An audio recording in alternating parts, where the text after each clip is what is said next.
Assalamualaikum warahmatullahi wabarakatuh. Perkenalkan, nama saya Ayu Lestari dengan stambuk A32124-051.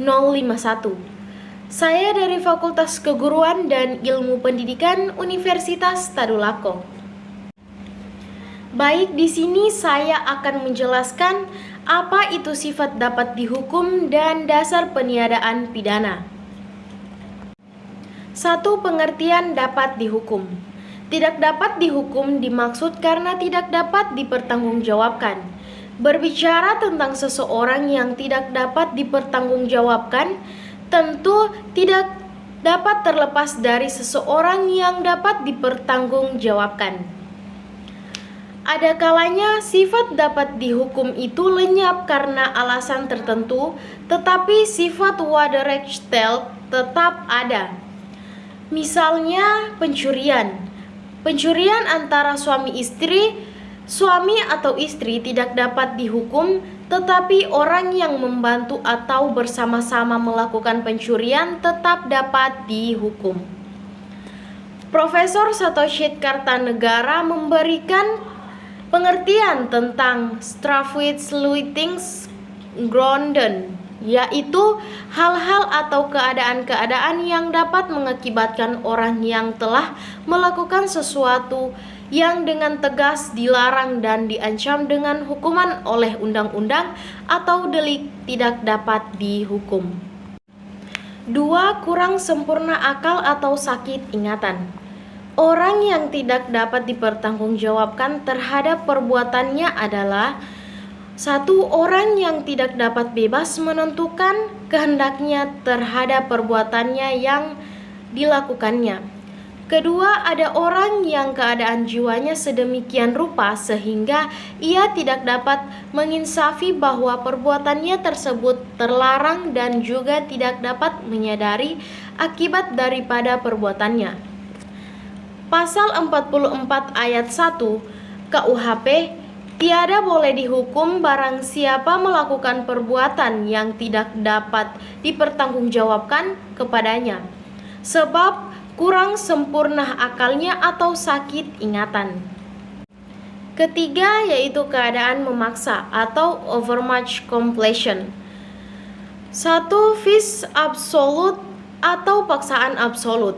Tidak boleh dihukum barang siapa melakukan perbuatan karena terdorong oleh suatu keadaan memaksa.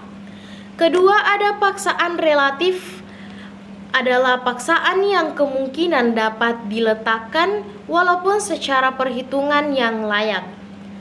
3. Tidak boleh dihukum barang siapa melakukan perbuatan karena terdorong oleh suatu keadaan memaksa.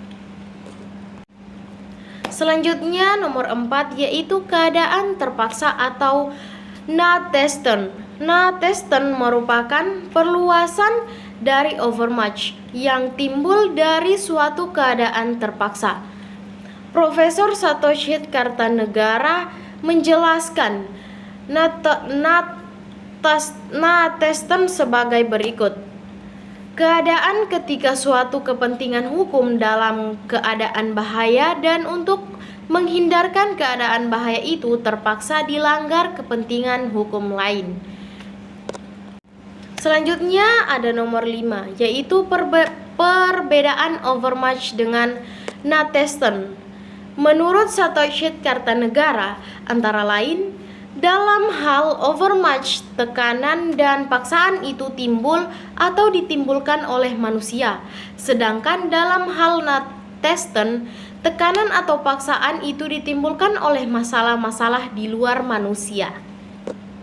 Nomor 6 ada pengertian nadwar. Nadwar diatur dalam pasal 49 KUHP yang berbunyi sebagai berikut. Tiada boleh dihukum barang siapa melakukan perbuatan yang terpaksa dikerjakan untuk membela dirinya sendiri atau diri orang lain, membela perikesopanan sendiri atau kesopanan orang lain, atau membela harta benda kepunyaan sendiri atau kepunyaan orang lain, karena serangan yang melawan hukum dan yang berlaku seketika itu atau mengancam dengan seketika. Selanjutnya nomor 7 yaitu nadwar exchange. Nadwar exchange diatur dalam pasal 49 ayat 2. Menurut doktrin, unsur-unsur dari nadwar exchange adalah 1. Melampaui batas pembelaan yang perlu. 2. Tekanan jiwa hebat terbawa oleh perasaan sangat panas hati. Ketiga, hubungan kausal antara serangan dengan perasaan sangat panas hati. Yang terakhir ada nomor 8 yaitu pelaksanaan perintah jabatan yang sah. Profesor Satojhit Kartanegara mengutarakan bahwa pelaksanaan perintah itu harus juga seimbang, patus, dan tidak boleh melampaui batas-batas keputusan pemerintah. Diatur dalam pasal 51 ayat 1 KUHP, tiada boleh dihukum barang siapa melakukan perbuatan menjalankan suatu perintah jabatan yang sah yang diberikan oleh pembesar atau penguasa yang berhak untuk itu. Itulah tadi penjelasan singkat dari saya mengenai sifat dapat dihukum dan dasar peniadaan pidana. Sekian dan terima kasih.